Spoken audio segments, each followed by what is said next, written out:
Dana, Mr. Charindra, how are you? keeping well, Chari. How are you? I'm okay. Going on. We have a lot to talk about today. So, Yes, without the pleasantries too much, I'm going to get right to it. the AKD Mhm. president is, he was in Japan. I think he's back now. Initial thoughts, without me saying much, initial thoughts on the tour to Japan and broadly about the foreign tours that he has undertaken. as the leader of the country, Japan, as we all know, is a very important ally for Sri Lanka for multiple reasons. One is even I'll go on the reverse sequence. In the debt restructuring process, they are the single member from the Paris Club, which we had a largest debt holding as a country on a bilateral basis. So they are very important, and they have been a supporter of Sri Lanka for a long time. And so in that front, that's important. The second front is also the historical links between Sri Lanka and Japan. Regardless of which government has been in power, they have been a true friend, and we have been a true friend to them when during the difficult times for Japan. So in that sense, it's very important. He actually brought that up this time. So interesting, because he brought that up with President AKD. Yeah. Who has been talking about... Which I saw on social media that people were, who has been talking about this 75 years of decline and deterioration and corruption and mismanagement and all that. Correct. And then, I don't know, I mean, it feels a bit tone deaf on the part of the Japanese Prime Minister to bring that up with AKD. But he had brought it up and said that he was not president at the time, he was finance minister. At the time, finance minister... Jayarjavadana, about the fact that he went and spoke in support of Japan at the San Francisco summit, when everybody else was, taking a hardline tough stance on it. So that was interesting, and I think geopolitical and foreign relations wise, that is probably one of the most significant.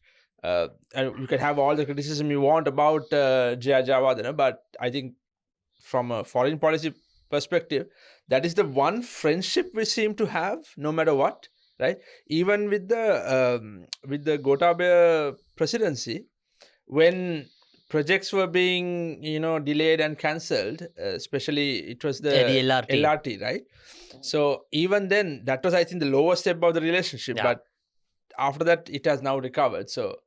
No, absolutely. And personal story, Chari, I think I mentioned this in one of the Sinhala podcasts. Like, I happened to be at a conference in Japan, and there are former, if I remember right, former defense minister, and when I met him, I think he was a digital minister, if I remember right. Okay. Called a gentleman by the name of Kandro Taro. Okay.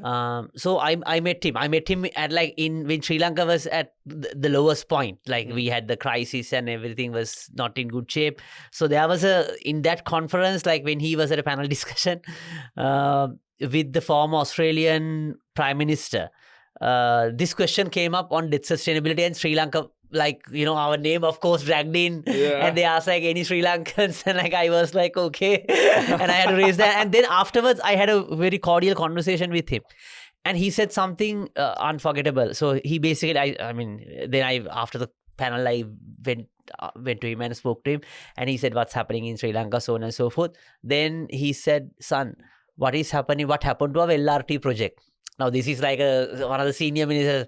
I also didn't have a really direct answer. I said, yeah, it's quite unfortunate and all that. I basically, beat around the bush because I really did not have a straight answer. I said, yeah, it's unfortunate and all that. Then he said, son, countries have longer memories than people. That was all what he said. And then he just left. And so I think in that front, it's really important that we have that relationship with Japan. And also we have to keep that, of course, their history, in my view, we have to learn lesson from the history. But when you're at the front seat and when you're at the, when you're leading the government, you have to be cordial with everyone and get the support which is required. Yes. And there's no point in that if you are going towards that end. No Sri Lankan can visit England because they have then let's not go there because it's a unpleasant. Of course, all has done mistakes. So maybe you have to basically repair those relationships and move forward. So J.R. Javadan's speech was about that we were also affected by Japan's expansionism and militarism. Yeah. But like the Buddha said, nahi Yeah. verena verani. Yeah. So this Japanese relationship, I think for me, it's amazing to just observe that over the years, just because it feels like an actual friendship, right? Forgetting the geopolitical considerations, it feels like, so there are no free lunches, yes, right? But this is as close to a free lunch as you could get in the foreign affairs field. So I think it's very important, and I think maybe this government can connect with Japan on the anti-corruption drive. Absolutely. Right? Because and Japan this was the case when during the previous regime that the then Japanese ambassador was the one who complained to the then president. Exactly. About the airport bribery case. This is for Terminal 2, right? I think so. The airport expansion. Yeah. Yes. So that's important. I saw today on newspapers that they are considering a special economic zone for Japanese investors who are targeting the Indian market, which I think is also a sensible idea. Because we have been, as Advocata, we have been an advocate for private industrial zones. And what we said was, when you bring industrial zones, there in the world, there are industrial zone managers who do this job professionally.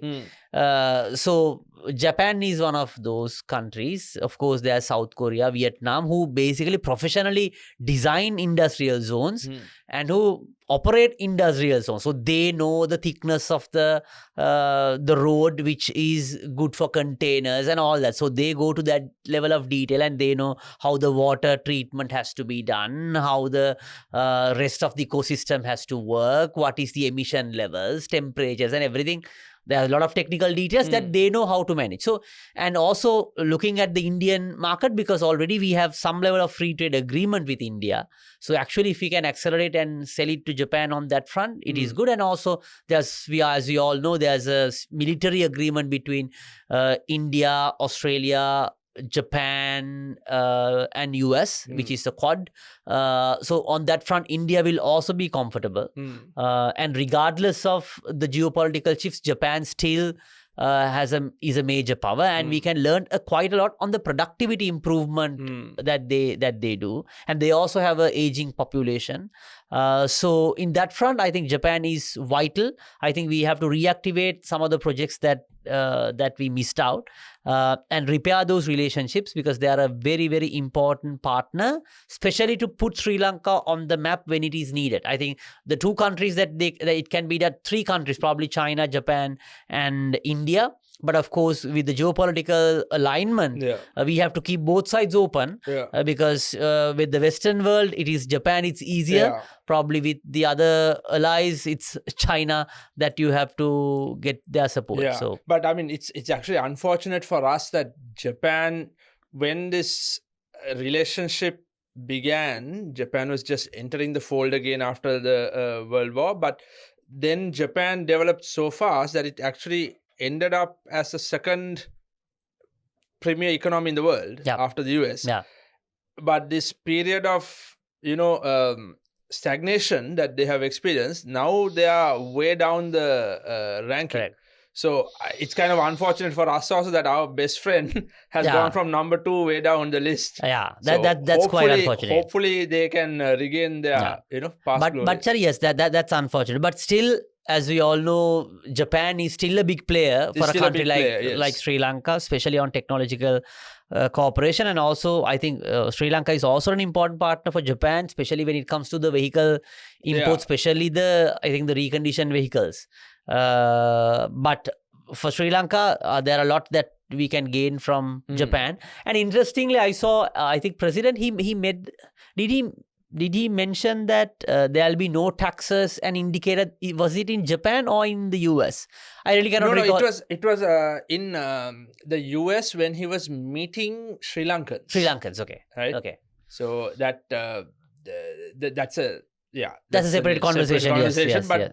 I mean, it's nice to see him whenever he goes abroad to actually have these kind of meetings that he used to have before the election. So during the campaign, he Yeah. used to go to. They used to sponsor his flight and his accommodation and get him to come and speak. Yeah. Right. And He was a pretty much a global trotter before the he was- election, and yes, he was a yes. globetrotter like celebrity vibes, right? Yeah. So it's nice to see him doing it even after the election, because usually that stops, right? Yeah. But generally, talking about these foreign countries, Dana, what is your view on the foreign policy of Sri Yes, Lanka? no, very importantly, now with Japan, where I want to get to it was now there's at the same time there's this UN General Assembly taking place. I think I listened to the Finland I think Prime Minister's speech, and I think Dr. Jayashankar's speech, and few other. I mean, mainly everyone is recommending reforms to the UN on one side, given the challenge, the geopolitical shift that is taking place. And at the same time, everyone is quite confused from what I gather, and everyone is looking for some level of geopolitical alignment and looking for someone to take the leadership, because the smaller countries will get affected in the absence of a proper geopolitical order, because then they get confused which side to align or how you repair the trade negotiations, so on and so forth. So I think that is what even what Dr. Jayashankar mentioned was even the sustainable development goals, their indicators are at a sorry state, and reforms for the UN is needed, and the UN members are violating the charter. So what are we going to do about it? I mean, it's sad because the UN was actually formed. So the UN was formed, if we go back to basics, after 2 world wars. So it was the League of Nations, and then it became the United Nations. It was formed to ensure a sustained period of peace. Because they realized, and the fact of the matter is that the First World War is what caused the Second World War. Right? So people didn't get enough. So the people who felt that they were marginalized, the countries that were marginalized after, especially Japan and Germany, they had reason to get into another, world war and try to conquer the world. This was brought in to prevent that. But what has happened is that they have established global, like a global policeman, right? So America is the top cop. Right, America can do whatever they want, and they have complete impunity, and they impose certain values on others that they don't follow themselves. I think that has been starkly displayed during the Gaza issue. So it's a sad state of affairs. And the veto, Dana, I mean, that is something that needs to just go. That is a relic of a different era. Right? Why should 5 countries get to just veto, like one country? They can veto everything that 99% of others have voted for. Absolutely. So I think that is one of the proposals by the Finland Prime Minister. He said he said he basically brought 3 interesting points. He said geopolitics is about values, interest, and power. But he said power is only valid for like the big players. The smaller countries, it's more about values and interest. And he said, like, if a country is basically violating the UN Charter, that there has to be some disincentive. Even provided that even if they are the Security Council members, then they should not have their voting rights in a case of violating the charter. But the challenge is, Chari, why it affects for Sri Lanka is given this complicated geopolitical dynamics, especially, and there's another conversation whether US will considering a strike to Venezuela, which has some oil reserves. And we do not know what would India's response on what's going on Pakistan and the tensions between US and India. So in that front, Sri Lanka's, I would say, our strategy on foreign relationships has to be a bit more focused. I would even say that what is the lack of focus you see now? first is on the trade front. Okay. Second, we are trying. I mean, we have to be friends with pretty much everyone. And But no, when you say trade front, if you elaborate, right, what specific parts of the trade front are we not focusing on the right export markets, or are we restricting imports unfairly and damaging relationships? Which one is it? yes, I think three. First is the India managing India, because ECTA or like whatever the free trade agreement, you have to enhance that because India is on one side, they are basically stepping up also as a global superpower. It's quite obvious. Their growth rates are good. So I think we have to manage India a little bit better. Of course, the first visit by the president and Prime Minister Modi's visit, everything was okay. I think it was. I think the energy was there. Yeah. But do you think Modi being given that honorary title and all of that, it's a bit like, massaging his ego, right? Do you think that's the right approach, or do you think it should be just? I think no. I think there's nothing wrong by doing that, but I think it has to be followed up with the follow-up actions, like the trade agreements or the comprehensive trade partnerships, that you have to take their discussions forward and get the job done. Because just because massaging his ego alone will not help for us to progress. That's number one. Number two is on the trade front. It's most of these issues are also internal. So a lot of, including the US and other partners, has raised concerns on our trading regime, the challenges that they face internally. Even President Trump highlighted, of course, that 44 tariff, while it is unfair, of course, our tariff structure is quite complicated, which I consider it's a fair point by the US front. That's the second one. The third one is also managing China and the West, because we have to do a lot when it comes to managing that relationship. I feel that we are just like, attending to day-to-day operations. While President visits those countries, he visited Germany, he visited Dubai, he visits, but I do not see the follow-up action taking place. And did you see it with former presidents? I did not see. But I think it becomes quite tense with the current geopolitical dynamics. Right. I did not see, because even I do not see that track 1.5 conversations are taking place. Because I happen to be one other, I don't want to mention the name, but another country with the trading partners, they raised some concerns. Okay, they have signed the free trade agreement, but they have like in quite of limbo what is going to happen. I mean, whether it's moving forward or not. I think those areas we have to move forward, because the signals weren't like, it was not bad, but I see the pressure building up inside. So which I think we have to have an active strategy on that, given this challenging times, especially when a major geopolitical event, this can completely, shake everything.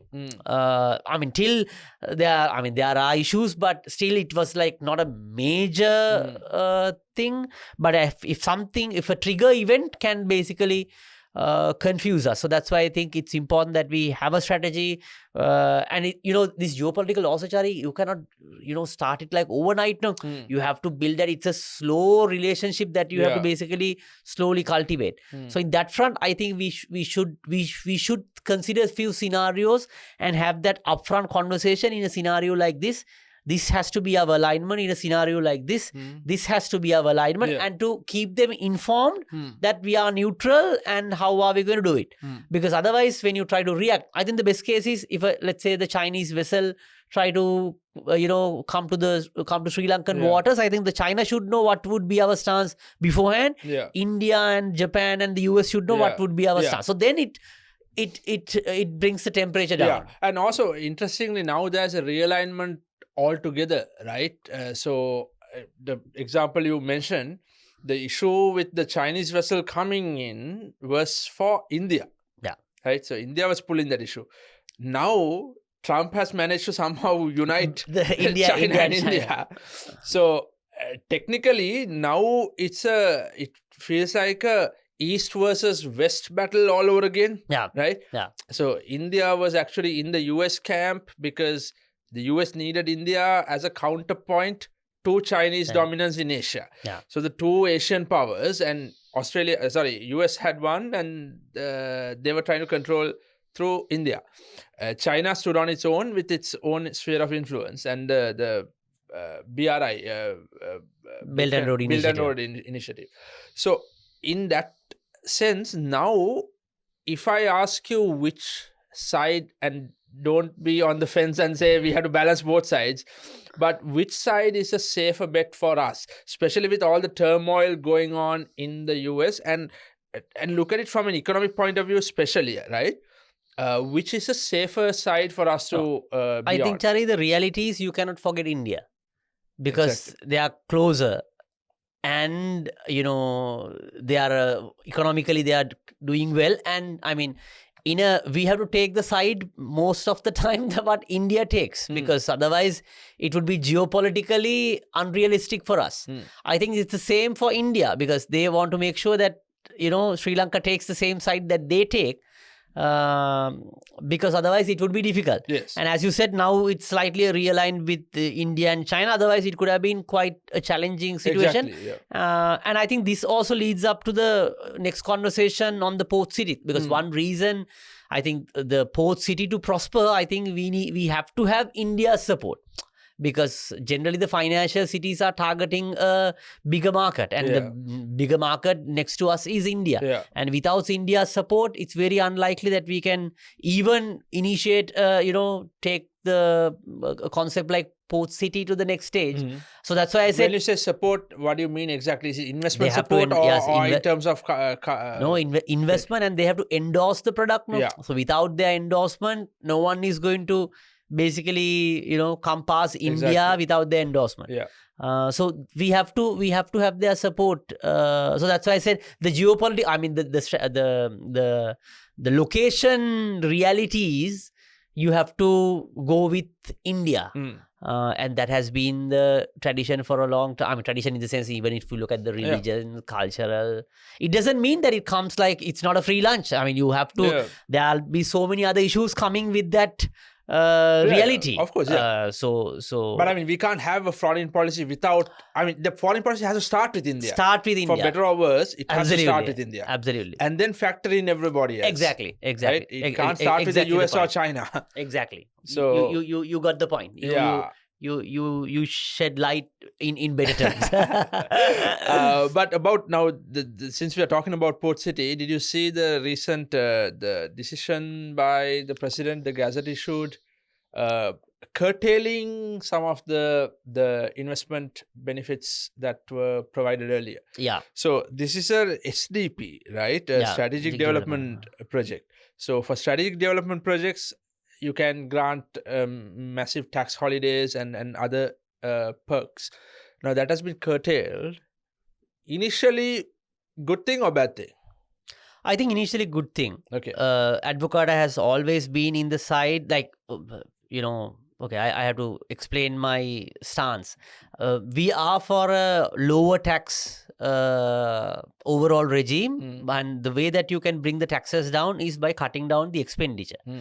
That's the overall stance. So we are for low tax environment which prospers people, businesses, so on and so forth. So you're not talking investment specifically, you're saying generally the tax regime. Taxes. But what has happened in this case was mainly there has been tax concessions given under the Strategic Development Act, which may have also led for some question marks among other investors. Why someone got it, why others were not. So on that front, I think because on a practical point of view, you have like from the gold rod on one side that you have one rate of taxes, and on the other side you have another rate of taxes. So it was quite in a way discriminative for the other side of the road. Because all the businesses were trying to then enter the port city, which was not the initial objective. the initial objective was for a financial city, which requires the global giants moving their headquarters and their regional offices here. But instead, what happened was, in my view, it became more a real estate project with a lot of tax concessions. So as a result, a lot of local businesses started slowly moving to the port city just because to have a lower tax rate.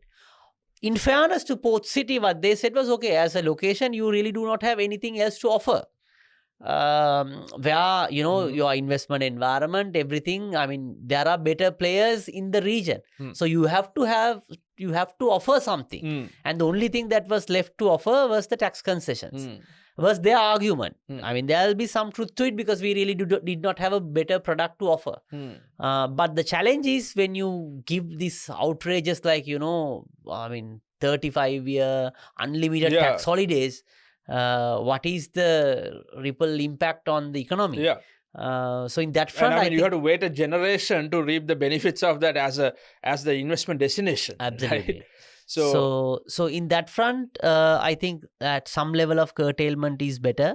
But overall, Chari, since there's a budget and since President mentioned that they are not going to charge any taxes, which is good. But I think I want to drive a point which a lot of people, I think, forget. People think government revenue is taxes. But actually, government revenue is actually government's expenditure. Because ultimately, government has to, whatever the expenditure, they have to somehow raise that money. So even if, definitely there is a budget deficit, so even if they are not getting it as from the taxes, they will charge it at one point either as inflation, either as debt, which the people has to pay interest even for the past expenditure. It's not like a personal income expenditure statement.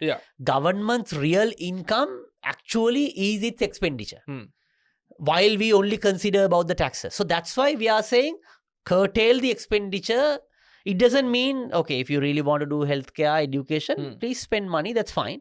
But people have to realize that government expenditure is actually their income over a period of time. It may not be on this year, but on a future. So this year they are going to have a surplus. This year they are going budget to surplus. The projection is for a budget surplus. A primary budget surplus, but likely there will be a budget deficit. Then there will be a budget deficit, but they will overperform the revenue target. Is what shows in the indicators. Right. So I think not charging any taxes is good, but at the same time the expenditure curtailment also needs to take place even at a smaller scale, even keeping the longer term impact in mind. Because if you increase the expenditure, there is no other way that you have to introduce more and more taxes over a period of time, or you have to increase the rates.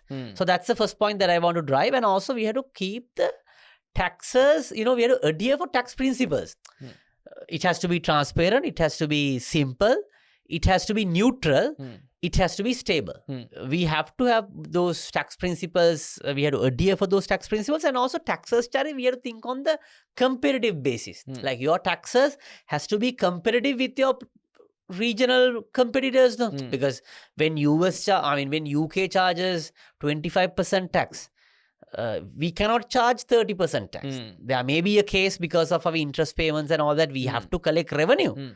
But the reality is we have to be competitive in our tax rates. You're talking about FDI, right? FDIs. Otherwise, you really cannot attract. So those are the main points. How do you see, what's the sentiment on these port city revisions in your view? More I think of it as a whole in terms of foreign investments, right? I agree with you on the fact that I think what you said is that these tax holidays need to be sensible also, right? And not be this 35 years and not be excessive.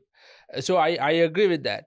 And I think what people forget about that is that the main thing that an investor would be looking at is, I think, say, political stability, policy consistency, that assurance that I'm putting my money here and the conditions I'm putting my money in at the conditions at the time are not going to change drastically over time, right? And this is not much different to people who are investing. I mean, regular people depositing in a bank, right? You would want a stable bank. You're not going to be investing in a bank that just opened today. Most people are going to want that stability, that assurance, that recognition. So with a country also, the investors are looking for political stability. They are looking for policy consistency because they want to be able to plan ahead, right? 3 years down the line, I can do this if it continues this way. So I feel the excessive tax holidays and tax benefits are given because Sri Lankan governments have not been able to provide those other key ingredients. Absolutely. Right? So this is a way of mitigating the negative effects of that. So we give you a great deal. Okay, we can't tell you that we'll be in power in 3 years. We can't tell you that the policies that we put in today will be the same in 3 years. But here's a fantastic offer, right? Like it's like a cheap product that's going at a discount, like a crazy discount. Okay, you get this. I like that anecdote. Yeah, it's a crazy discount, right? So in Sinhala, you said the laba badu hilak kela, right? Yeah. So the hila we have, the hole we are trying to plug is the lack of policy consistency, the lack of political stability, the lack of predictability generally, right? And also corruption, very important, right? So instead of trying to curb corruption and ensure policy consistency and policy stability, what we are doing is, okay, we still have those things. We don't know when we can solve those issues, but here's a fantastic discount for you. Please come. Yeah. Right. And in that discount also, there could be corruption. Correct. Right. So the investors who are coming in, you might actually decide. So the one issue with the SDA, the Strategic Development Act and the Strategic Development Projects is that the discretion is there for the government to decide what a strategic development project is. Correct. Okay. So because you're my friend, you come with a project, I can say, okay, Macam, we'll make it a strategic development one. Sort it out. Yeah. Don't worry. Right. Yeah. And then you come and you put some money and you get this amazing benefits. So for me, that is problematic, Dana. And I think now maybe the government can say, okay, we are going to have we are going to have political stability. We are a government who's going to run till 2029, right? And maybe beyond. We are a government that will not change policies willy-nilly, right? So you can trust us. This will be the way we are going for the next few years. And our main tagline is no corruption, right? So trust us and come. If these guys are actually following through with what they're saying, and especially the president, then I think it's fair for him to curtail the benefits. Yeah, I think that's a very valid point. I 100% agree with it's a cheap product, so we had to wrap it up with a unreasonable tax discount bonanza, which I think the other point that I think there are a lot of conversations that I had, a lot of people somewhat they are endorsing these tax holidays on the other side. But I think what we need to realize is when you have such a tax holiday, the impact that it has on all the other businesses. For an example, the employees who are working at the port city will be given, they even do not need to pay their payee taxes. So obviously, if I'm an employee, I would look for job opportunities at the port city. And they can offer a higher salary. And when a lot of people, it's like migration. When a lot of people migrate into the port city job opportunities, all the other businesses will have an impact. The only option that was, because, your cream of the cream, your talent is moving inside port city because they can offer higher salaries with that 36%. So this is brain drain within the country. And the other businesses will have a major impact, for sure. And then you are basically, rather than improving the economy, you are basically diluting the economy because of the talent shortage on one side. So that's where we say it in economic terms called the comparative neutrality. You have to keep it on the neutral ground. But on Port City, I mean, it doesn't mean Port City is a bad project. But Dana, there are, so this is not a uniquely Sri Lankan problem. No? Correct. How do other countries which have financial centers, it may be offshore, it maybe even, onshore, but I don't know, it may be a different demarcated area. How do those countries deal with this? They also, to be honest, I think most of these financial cities offer generous tax holidays, but based on the context of that particular country. Yeah, I'm talking specifically about not tax holidays, but the result of it. What you told me that the salaries are higher, right? So technically it leads to brain drain within the country. Yeah. Right? No, I'm not sure other countries, how do they have the, the pay or the main salary taxes? I'm not sure. I really do not have the data to comment on it. But definitely if you have it, this problem will be definitely there. But I think it's important to have the Port City concept, because actually, Chari, Port City was a special economic zone. But unfortunately, it became a real estate project. Special economic zone is because of the other challenges that we have in our policy environment. You basically make it airtight that the other policies do not impact for this this area. So there's an incentive for investors to come. But it doesn't mainly impact the other factor markets like the labor, the capital, land, and so on and so forth. Okay, land, there is an issue, so that you make it a financial city targeting services.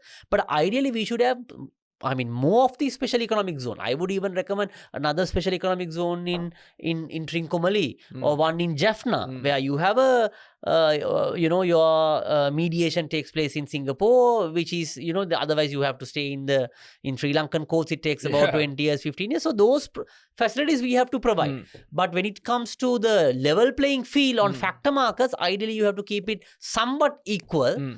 That's where you can make it really a financial city, and of course with the support from the big players or the big markets. So that's where I think is the concern. What we have to be cautious is whether the curtailment, whether it would be adequate, or whether how the IMF would see on these changes, whether they will say this is enough, or whether they will say no, this is not enough.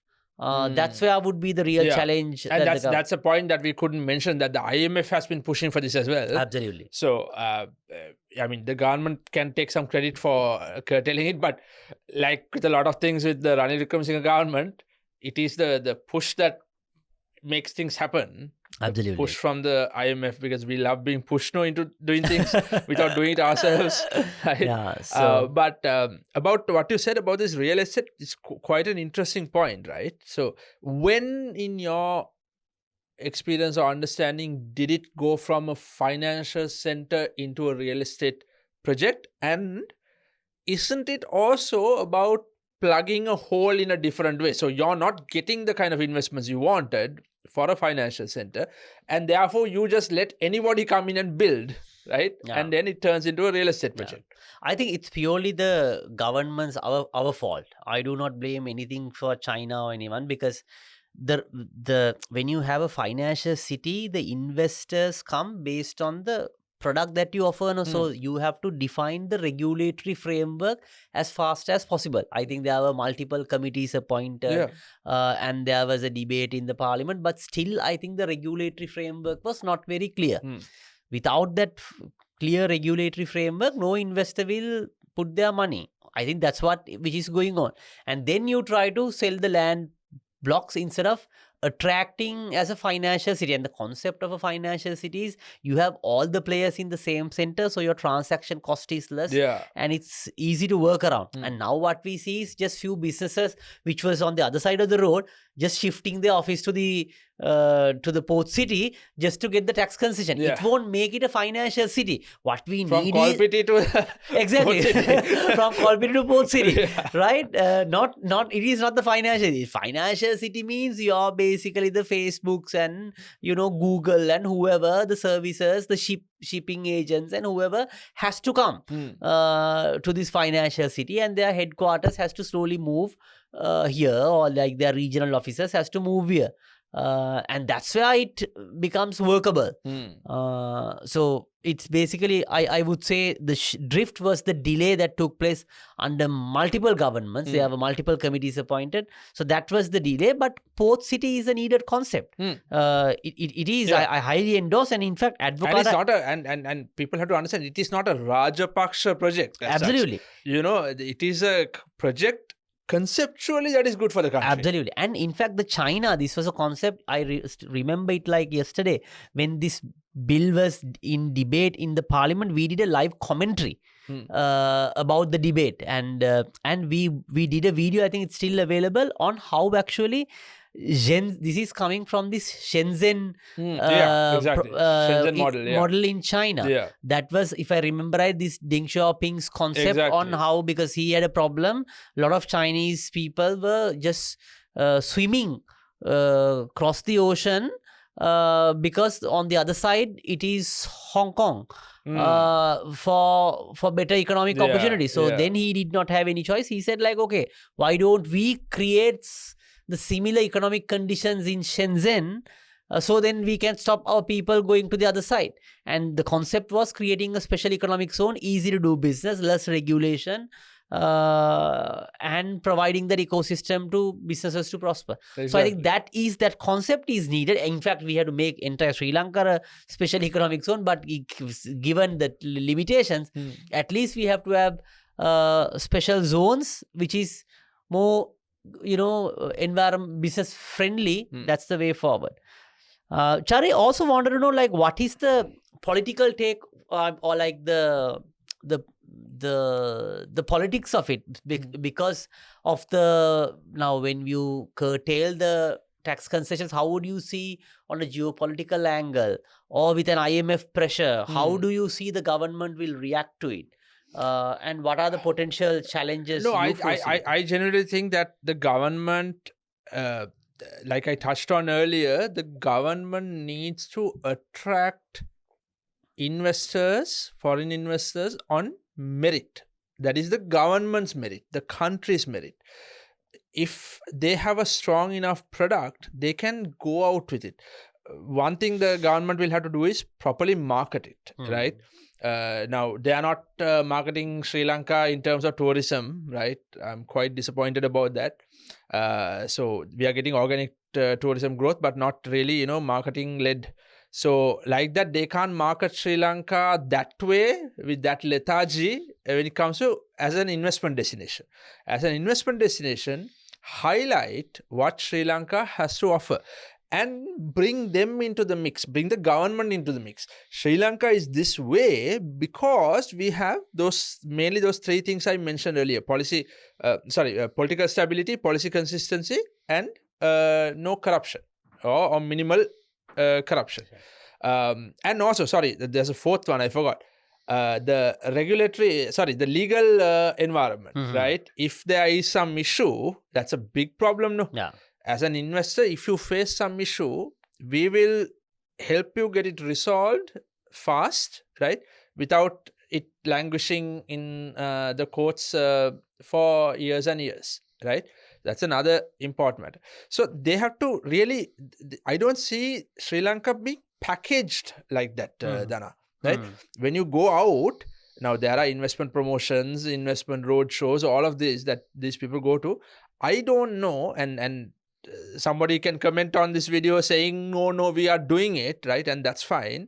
But I have not seen a proper packaging of Sri Lanka as an investment destination, right?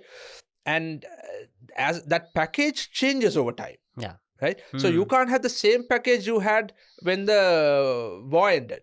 Right? Saying, okay, now Sri Lanka is a peaceful country. That's not going to fly anymore. So what is the new packaging? What is the new, it can be a tagline, even whatever. But that packaging, I don't see. Okay? And when it comes to the BOI, and I want to get your thoughts on the BOI as well, right? I think the BOI can do so much more. Okay? And this is not a government-based criticism throughout. I feel the BOI is not the ideal unit as it is, and I think the Economic Transformation Act wanted to break it up, right? Absolutely. Yeah, and it was, if I remember correctly, 4 or 5 parts. Yeah. So, and one part specifically was for investment zones, if I remember correctly, right? So that has, I don't think that has been enforced, No, right? So not the yet. BOI is still there. The BOI, for me, is not serving its mandate properly, and thereby the entire country is not being packaged in the way that it should. And politically, I think the president has to really look into it if he's serious about FDIs, right? Because there's a report also, by the way, out by the US trade representative saying that our investment climate is still not healthy. Yeah. Okay. Yeah. You saw that, I think, as well, right? It was widely covered also on, I think, English media. Yeah. So And that investor skepticism. Yeah. One thing about that, Dana, is that investor skepticism, I think, will remain for about 2 years until the government can show that, okay, we are here to stay, and also we are following through on our words. Right? They are not going to suddenly come in. Correct. So this US trade representative report also highlights, Chari, the same issues that has been there for a long time. So this is, I mean, it has reported about the labor issues like the TEVA Act and the trade union issues on one side, and same the customs issues has been highlighted. Again, the land issues, the geopolitical sensitivity, everything has been, so it is basically reiterating the same thing, but on a different, like it was published in September. So I think it's quite fresh, but we don't know when when the assessment stopped, right? Probably yes. It may go back to, I think, about 6 months, probably, in my view. Probably with the government change, they probably went through another political economic analysis and updated the same issue, since nothing has been changed. So I think it's important to address those issues upfront on one side. Coming back to your point on BOI, I think one thing that the government, as you very correctly said, this Economic Transformation Act, I mean, whatever the name of the act is, doesn't matter. But reforming the BOI, government can take credit for it. Exactly, if they want. you do whatever that you want. They can put a different name on it. Yes, but ultimately the BOI has to reform, and the investment, as you very correctly said, it has to be packaged well. And the challenge is, Chari, to package well, you have to do a lot of other reforms. Like investors, one main issue is their land issue. I mean, when you don't have access for land, exactly. Let's forget. I mean, there's no premise to even to get to a conversation. If you don't have land, I mean, So just elaborate on that, Dana, for our viewers, right?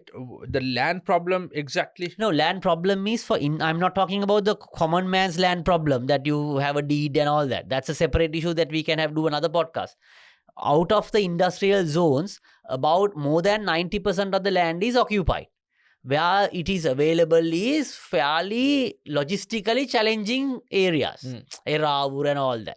So when an investor comes in, he has to go from pillar to post to secure a land plot. And that takes a couple of months or sometimes years. So by the time when you secure your land plot, your investment interest is gone. I think that's where we recommended, okay, government has to declare more lands for industrial zones. Otherwise, they cannot go and the people protest and all that. Very difficult. So basically, you convert everything, then it's a plug and play. I think that's what this Japanese visit that was basically promised, that the Japanese investors will have like a separate zone targeting the Indian market to boost our exports, is in the right direction. But the government has basically to declare the land and get a proper industrial zone manager to operate that. So that's the land issue, because without that land, as a joke I always say, even Elon Musk comes, you really do not have any land to offer. You have land, but it is not designated and developed to a level that an investor come and do a plug and play and run the operation.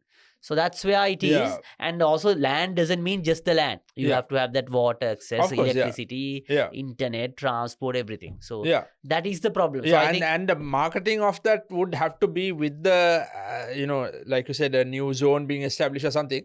Otherwise, we are not going to be able to market that, no? 100%. So it can't be false advertising, right? 100%. So the packaging, before the packaging, there's a lot that needs to be done. But what is the actual problem with the BOI? Why is it so lethargic? Yeah, I think couple of issues. One is the salary scales really cannot attract the talent who can do a investment promotion on one side, and BOI is a very tail heavy organization where they manage zones, and so most of the political patronage has taken place. So basically you have a very few people who can do investment promotion, and you really cannot recall or retain them with the salary scale. So as a result, your investment promotion side is very weak. As a result, you are more shifting towards zone management and all that, which really do not generate any investments.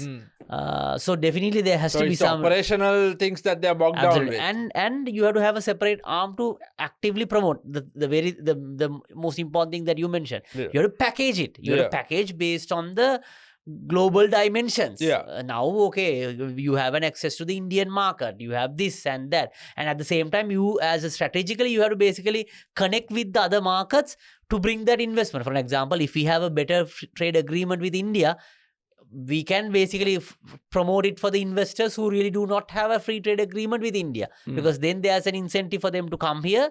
Then they get the access to Indian market at a concessional rate or with tariff-free rate. So that's how we have to do it strategically. Okay, this is how we do. This is what Vietnam does. Okay, then we have to look at this, or whether are we looking at other products which has a competitive advantage in this market. So that strategy has to cover it, any form of bill, but it has to basically reform BOI, go for more trade negotiations and like trade agreements. But of course, when you say reform BOI, you mean do away with it, right? Go away with it, or you or break it up in like the Economic Transformation Absolutely. Act. You have to have an investment separate zone management separately, and open zone management for private sector as well, and give those facilities. And you can, of course, when the good thing is in the private sector coming in, then you can price whatever the expenditure, and you can assure that it is properly managed. So those are the reforms that is required on the investment front broadly. So, and address this US report, and it has also highlighted about our favorite topic, state-owned enterprises. But I think the time is up. We have to wrap up, but we have some special segment for our Advocata insiders. But I mean, for the general audience, this is where this is mainly what we discussed today. But on Advocata insiders, we have a special offer, early bird offer till 14th of October. They can get all unique content access for 10,000 rupees. Otherwise, it will be 12,000 rupees for a year. You get access for information on vehicle markets and your exchange rate, and also economic news stories about the economy. So you can make your investment decisions, financial decisions based on what is happening. And it's mainly in Sinhala, but also content like this will also appear in English. So don't wait till the last moment. Content is already getting updated on a regular basis. So become an Advocata insider, and by being an Advocata insider, you help to spread this economic news stories and reform process to a larger community. So you are becoming an insider means, while you get some exclusive content, you also support others to learn and creating awareness for a larger audience. All right, I think we are done for today. Yes. I'm going to see you next week. Absolutely. And with more insights on economy and geopolitics and politics. Yes. All right. Thank you, Dana. Thank you, Chari. Take care. Have a good week. You too.